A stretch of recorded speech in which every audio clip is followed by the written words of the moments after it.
Quantas vezes você repetiu o Salmo 23 sem perceber que ele falava exatamente do vazio que você tenta esconder? Essa oração não foi feita para os fortes. Foi escrita para os dias em que você quase desiste. Você já parou para pensar que talvez aquilo que você chama de rotina espiritual seja na verdade um código sagrado que ainda não foi decifrado? Que por trás de cada verso recitado, quase automaticamente possa existir uma chave invisível, capaz de mudar a forma como você enxerga a vida, a dor e até a si mesmo? E se o Salmo 23, tão conhecido e repetido, não for apenas uma oração, mas uma carta escrita para as partes de você que ainda estão perdidas, famintas ou feridas? Porque há palavras que não foram feitas para serem apenas lidas. Elas foram construídas como espelhos. E cada vez que você volta a elas, elas te devolvem uma imagem diferente. Você lê: "O Senhor é o meu pastor." Mas quem é esse pastor que permite que você atravesse vales escuros? Que tipo de amor é esse que conforta e confronta ao mesmo tempo?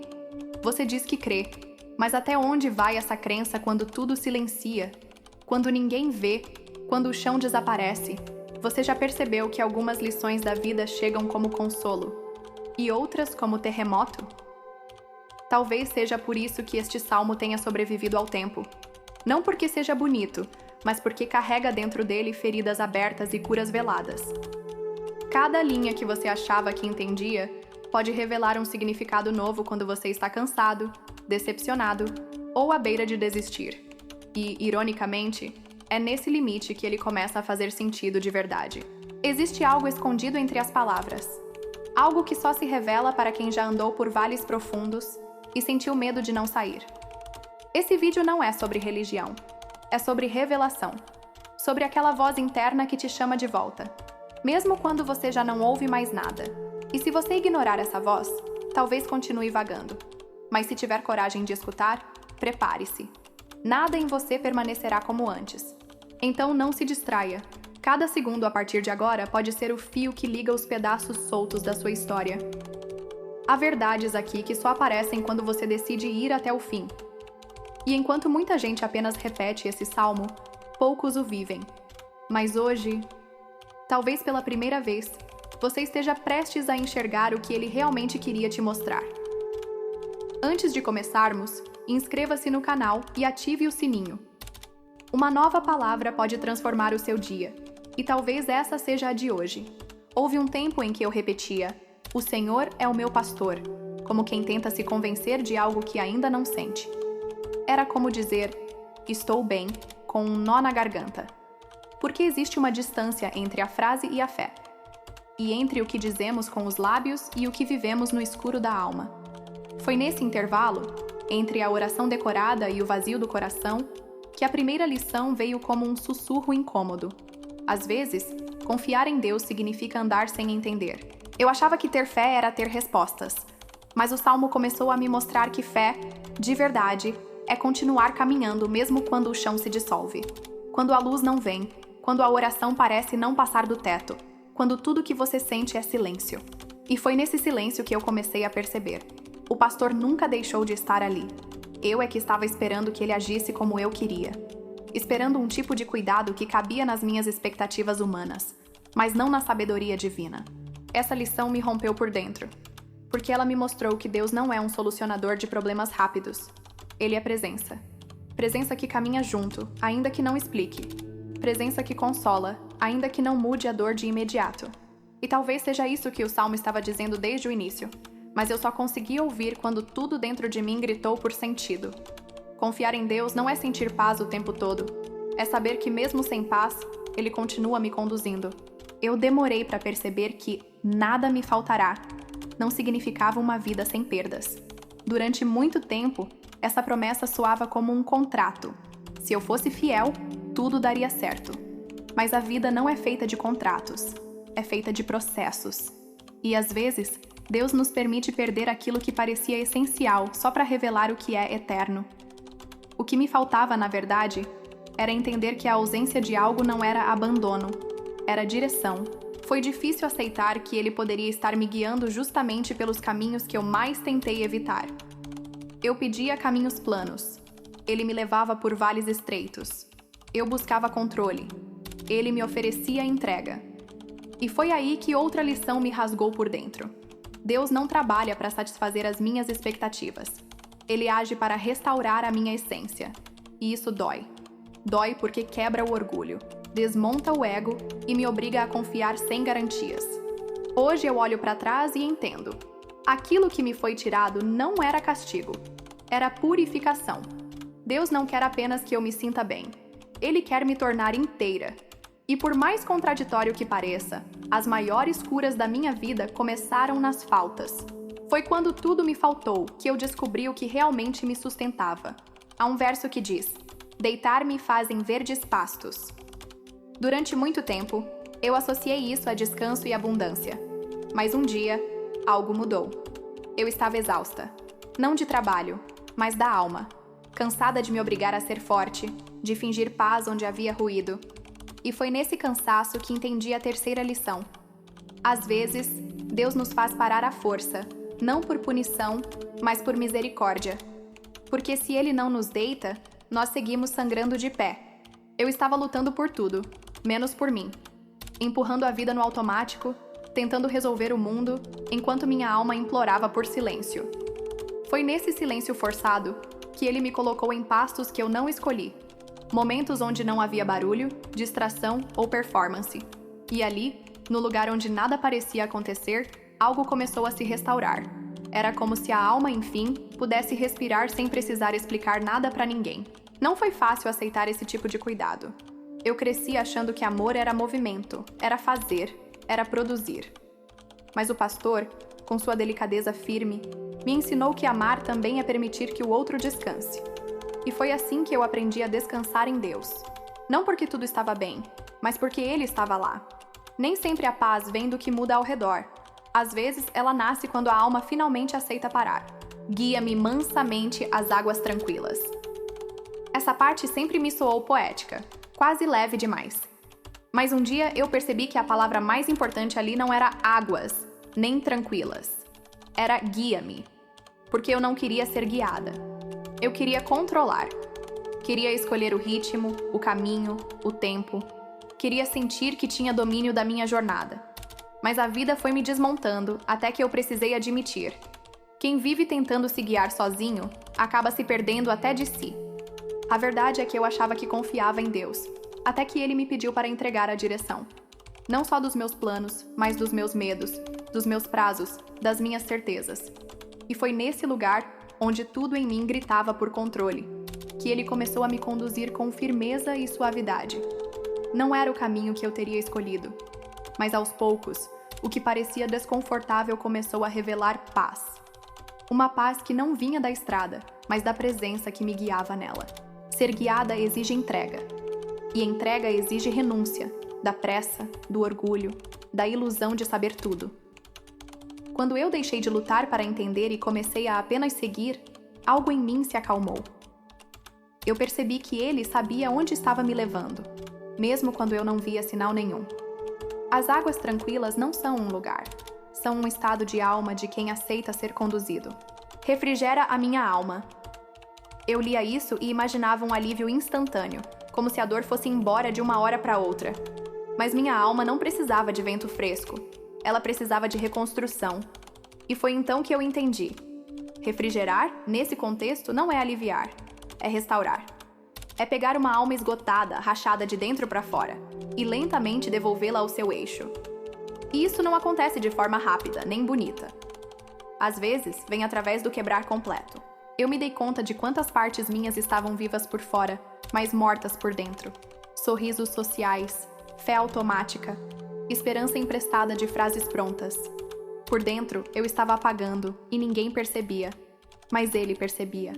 E ali, onde ninguém tocava, o pastor começou a agir. Não com palavras, mas com presença. E presença, às vezes, cura mais que qualquer oração decorada. Porque ela nos lembra que, mesmo partidos, ainda somos vistos. A restauração começou devagar, sem alarde. Primeiro veio o silêncio, depois o confronto. Por fim, a ternura. Deus não reconstrói às pressas. Ele toca onde dói, espera com paciência e respira junto quando já não conseguimos mais. Refrigerar a alma não é tirar a dor, é nos devolver a nós mesmos. E nessa devolução, algo se reconecta. Fé, sentido, vida.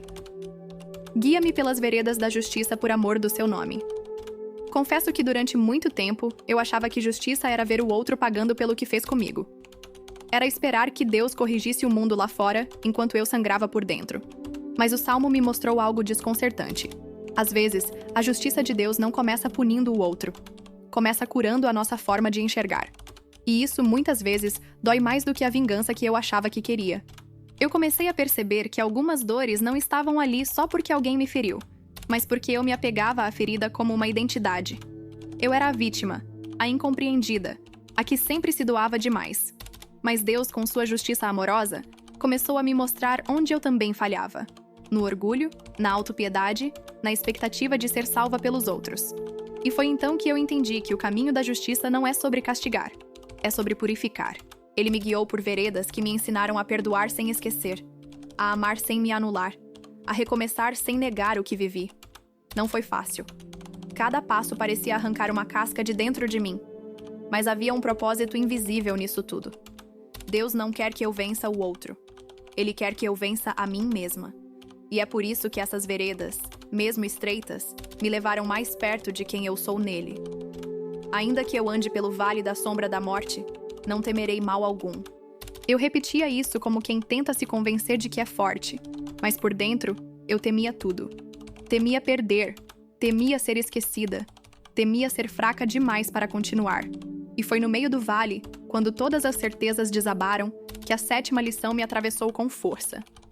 A coragem verdadeira não nasce da ausência do medo. Nasce da presença que caminha com a gente no medo. O vale não era uma metáfora naquele momento. Era real. Era o diagnóstico, a perda, o silêncio, o fim inesperado. Era aquele ponto da vida em que você olha para todos os lados e não encontra nenhuma saída, nenhuma mão estendida, nenhuma luz acesa. Eu chorei ali, me revoltei ali, me calei ali. Mas ele também estava ali, não explicando, apenas ficando. E foi a permanência de ele no meio da minha escuridão que começou a me dar força para continuar. Porque Deus não nos tira de todo o vale. Ele entra com a gente. E quando a gente percebe que não está mais sozinho, o medo muda de forma. Ele não some, mas ele para de paralisar. A sombra da morte ainda está lá, mas agora há uma sombra maior, a do pastor, que caminha ao nosso lado mesmo quando tudo desmorona. E isso, para mim, se tornou mais valioso do que qualquer livramento imediato. Tua vara e teu cajado me consolam. Nunca entendi como algo que corrige pode consolar. Parecia contraditório, como se dor e cuidado não pudessem ocupar o mesmo espaço. Mas a vida me ensinou do jeito mais duro que, às vezes, o que fere também salva. E foi aí que aprendi a 8ª lição. Existem dores que Deus permite, não para nos punir, mas para nos trazer de volta para onde nunca deveríamos ter saído. Eu já me desviei muitas vezes. E não falo de grandes pecados. Falo de pequenas distrações que aos poucos me afastaram de mim mesma e da voz de Deus. A pressa, as comparações, a ânsia por agradar, a carência disfarçada de amor. Até que veio o tropeço, a perda, o susto. E naquele momento, quando tudo desmoronou, percebi que aquilo que doía estava me realinhando. Como um toque firme do cajado. Não para me humilhar, mas para me redirecionar. O consolo que vem da vara não é o alívio imediato. É a consciência de que Deus não nos deixa entregues a nós mesmos. É o amor que corrige antes que a queda seja fatal. É o cuidado que não abandona mesmo quando a gente não entende. E eu, que tinha medo da disciplina, passei a enxergar nela um tipo raro de afeto. O afeto de quem se importa tanto, que prefere me frustrar hoje a me perder amanhã. Preparas uma mesa perante mim na presença dos meus inimigos. Eu lia isso e pensava em vingança disfarçada de bênção. Como se Deus fosse me exaltar só para provar algo para quem me feriu. Mas quando a mesa foi posta, não havia plateia. Havia vazio. E foi ali, sem espectadores nem aplausos, que a 9ª lição me rasgou por dentro. A mesa de Deus não é para impressionar ninguém. É para restaurar o que a dor tentou roubar de dentro de mim. Durante muito tempo, eu desejei reconhecimento. Queria que os outros vissem o quanto eu lutei, sofri, permaneci. Mas Deus não me levou a um palco. Ele me levou à intimidade. A mesa onde só cabem ele e eu. E nessa mesa, ele não serviu recompensas externas. Serviu presença, identidade, cura. Foi nessa comunhão silenciosa que percebi. A maior vitória não é mostrar que você venceu. É olhar para dentro e perceber que você não se perdeu. Os inimigos ainda estavam lá, mas já não importavam. Porque quando Deus prepara uma mesa, Ele também prepara o nosso interior para sentar nela com dignidade. Ele unge a alma ferida, limpa o prato da amargura e serve algo que o mundo não pode dar: paz em meio à guerra. E quando a paz chega, até os inimigos perdem o poder que tinham sobre você. Certamente que a bondade e a misericórdia me seguirão todos os dias da minha vida. Eu costumava ler esse final como uma promessa doce, quase romântica. Mas foi só depois de muitos dias escuros, onde a bondade parecia ausente e a misericórdia atrasada, que eu entendi o que isso realmente significava. A 10ª lição não veio como consolo. Veio como revelação. O amor de Deus não caminha na frente. Ele caminha atrás, recolhendo os pedaços que eu deixo cair quando não aguento mais. Teve dias em que eu fui embora de mim mesma. Me perdi em decisões impensadas, em culpas silenciosas, em sentimentos que eu não sabia nomear. E ainda assim, havia algo, ou alguém, que não desistia de mim, que recolhia meus cacos no caminho, que me esperava voltar sem exigir explicações, que reconstruía o que eu mesma desmontei. Era a misericórdia, me seguindo como sombra. Era a bondade, me cercando mesmo quando eu não conseguia ver. E no fim, quando tudo parecia ruir, foi essa certeza que me sustentou. Não importa quantas vezes eu caia, nem o quão longe eu pense que fui.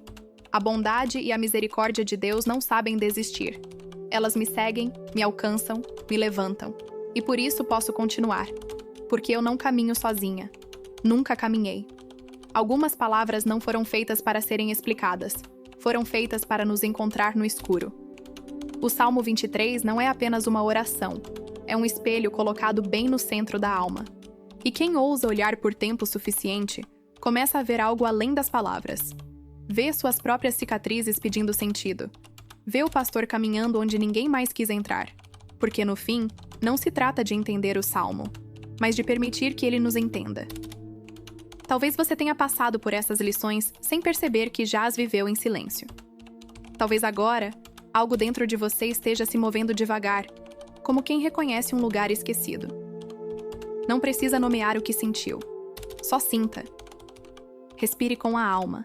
Porque quando a verdade nos toca de verdade, ela não grita. Ela sussurra. E nesse sussurro, descobrimos que a fé não é barulho, é permanência. É um fio invisível que nos liga ao que não vemos, mas sabemos que está lá. Se em algum momento dessa jornada você sentiu que algo foi despertado em você, não guarde só para si. Deixe nos comentários. Você já sentiu isso também? Ou compartilhe a sua experiência, mesmo que em poucas palavras. Às vezes, uma frase sua pode ser a resposta que outro coração esperava. Curta, compartilhe e inscreva-se se essa travessia fez sentido para você. Não por hábito, mas porque palavras que tocam a alma merecem continuar ecoando. E talvez seja aqui que a sua próxima lição comece. Até o próximo vídeo.